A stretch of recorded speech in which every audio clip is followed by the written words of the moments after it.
Unimed. Cuidar de você. Esse é o plano. Agora somos o Nixon. Vem ser com a gente. Olá, o Tá na Rede de hoje continua na discussão do novo normal. Hoje vamos discutir como serão as relações pessoais, de trabalho e as de intimidade.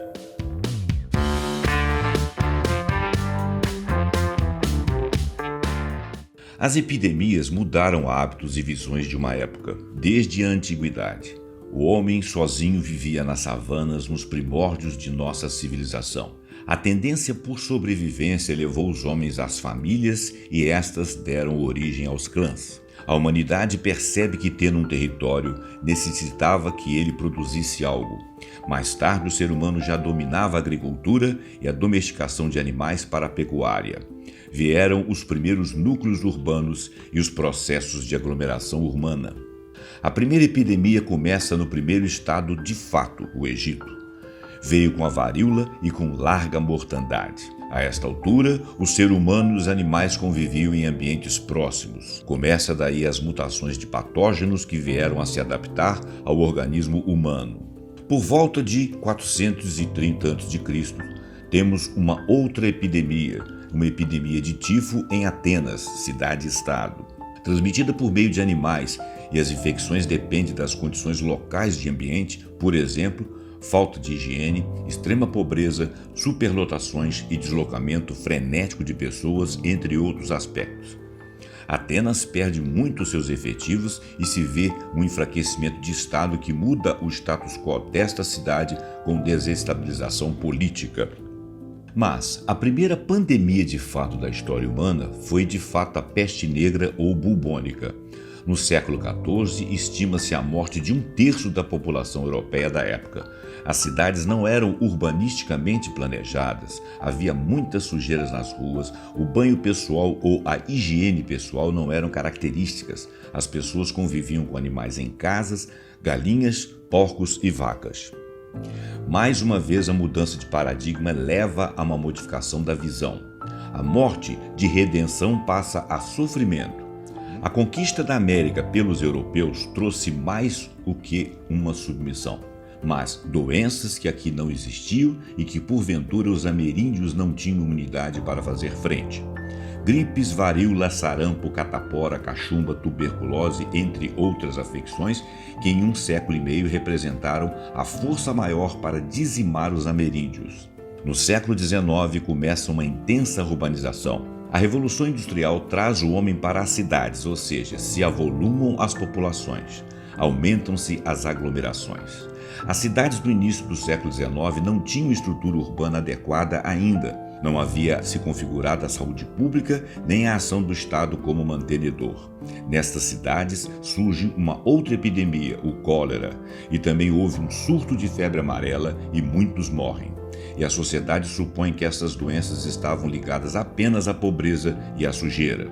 A gripe espanhola surgiu no final da Primeira Guerra Mundial, provocou milhões de mortes entre 1918 e 1920, alimentou xenofobia no mundo e alterou relações de poder em vários países. Hoje em dia, já se tem a plena noção de que as aglomerações são perigosas. Os estudos indicam que escolas, cinemas, teatros, bares, shopping centers e bancos vão custar para voltar ao normal.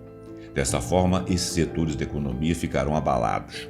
Nos tempos atuais, vivemos o combate à pandemia, com proibição de contato e de eventos que congreguem muitas pessoas, fechamento de fronteiras, quarentena, uso obrigatório de máscaras de proteção e testagem para os vírus.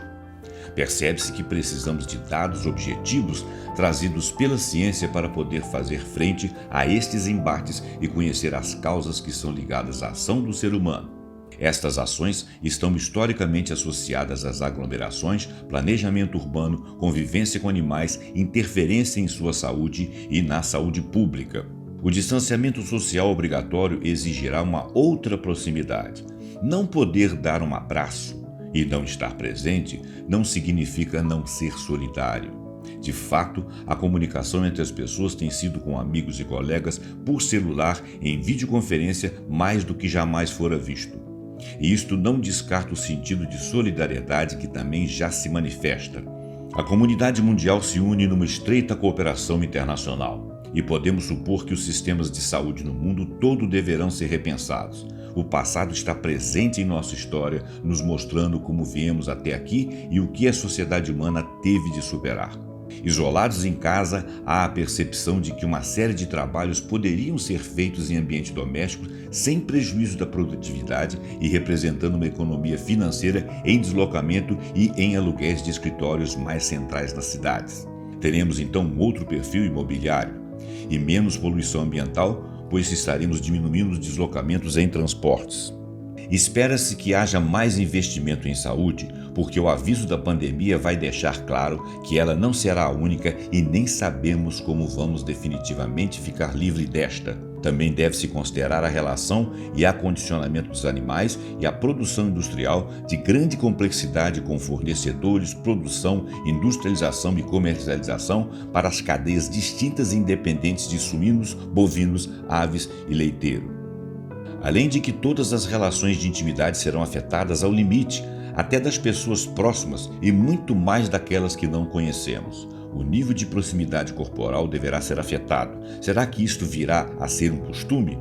A ciência, a educação devem ser objetos de investimento. Ao menos estas seriam as formas de manter uma disciplina consciente e de se controlar condições de vida das pessoas em cidades, principalmente as grandes, suas periferias e sua engenharia sanitária.